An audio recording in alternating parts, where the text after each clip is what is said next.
d'Israël Shahak, Histoire juive, religion juive, le poids de 3 millénaires, chapitre 2, préjugés et détournement de sens.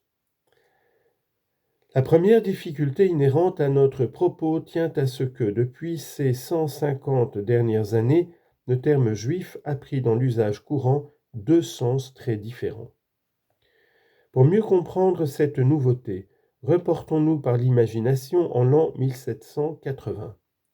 À l'époque, la signification de ce terme pour tout le monde coïncidait avec ce que les Juifs eux-mêmes considéraient comme le fondement constitutif de leur propre identité. Celle-ci était essentiellement religieuse. De plus, les préceptes de la religion régissaient, jusque dans les moindres détails quotidiens, tous les aspects de la vie sociale et privée des Juifs entre eux et dans leur rapport avec les non-Juifs. Qu'un Juif pût boire ne fût-ce qu'un verre d'eau chez un non-Juif était alors effectivement totalement impensable. Les lois gouvernant le comportement envers les non-Juifs, partout les mêmes, s'imposaient avec la même vigueur du Yémen à New York, quelle que soit la façon dont on définisse les Juifs de 1780. Et je ne veux pas ici m'engager dans un débat métaphysique sur des concepts tels que nation et peuple. On lit en note. Les Juifs eux-mêmes se définissaient partout comme une communauté religieuse, ou plus exactement une nation religieuse. Citation, « Notre peuple n'est pas un peuple qu'à cause de la Torah ».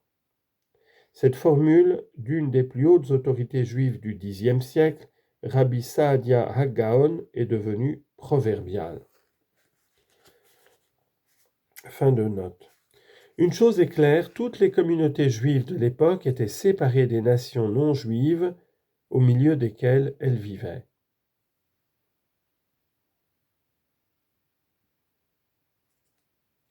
Cette situation a été modifiée par un double processus, lequel est né en Hollande et en Angleterre, s'est poursuivi en France lors de la Révolution, ainsi que dans les pays qui suivirent son exemple, et a fini par gagner les États monarchiques modernes du XIXe siècle. Dans tous ces pays, les Juifs ont acquis des droits individuels nombreux et importants, et dans certains cas, l'égalité juridique complète. Et le pouvoir judiciaire que la communauté juive exerçait sur ses membres a été aboli. Notons bien que ces deux développements furent simultanés et que le second, bien qu'assez peu connu, est encore plus important que le premier. Depuis le Bas Empire, les communautés juives, le Bas Empire romain, les communautés juives possédaient des pouvoirs juridiques considérables sur leurs membres, non seulement des pouvoirs engendrés par la mobilisation volontaire de la pression sociale. Par exemple, le refus d'avoir quelque rapport que ce fût avec un juif exclu de la communauté, ce qui allait jusqu'au déni de sépulture. Mais un pouvoir de pure coercition, la flagellation, l'emprisonnement, le bannissement, toutes sortes de peines pouvaient être infligées en toute légalité par les tribunaux rabbiniques aux juifs déclarés coupables de toutes sortes d'infractions. Dans de nombreux pays, notamment en Espagne et en Pologne, ces tribunaux étaient même habilités à prononcer la peine capitale et à l'appliquer parfois selon des modalités particulièrement cruelles, comme la flagellation jusqu'à la mort. Ces pratiques étaient non seulement permises, mais positivement encouragées par les autorités politiques des États chrétiens et musulmans, intéressés bien sûr au maintien de l'ordre, mais parfois aussi animés de préoccupations plus directement financières.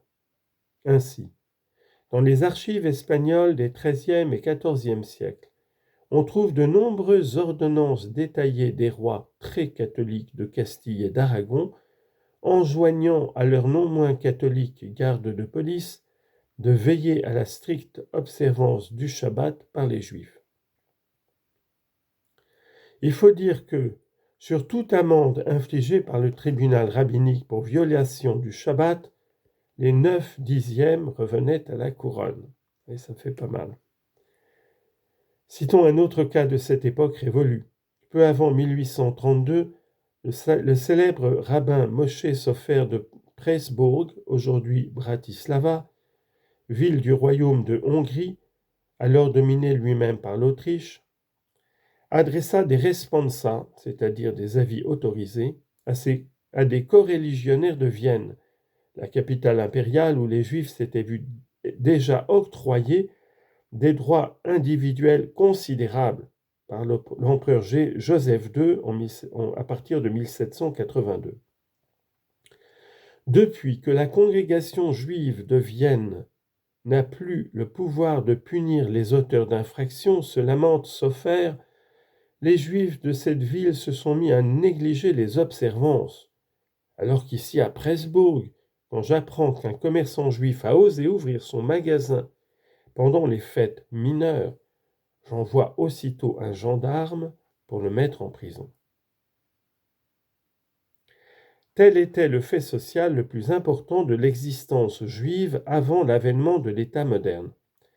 L'observance des préceptes religieux du judaïsme ainsi que leur inculcation dans les têtes était imposée aux Juifs par la contrainte physique.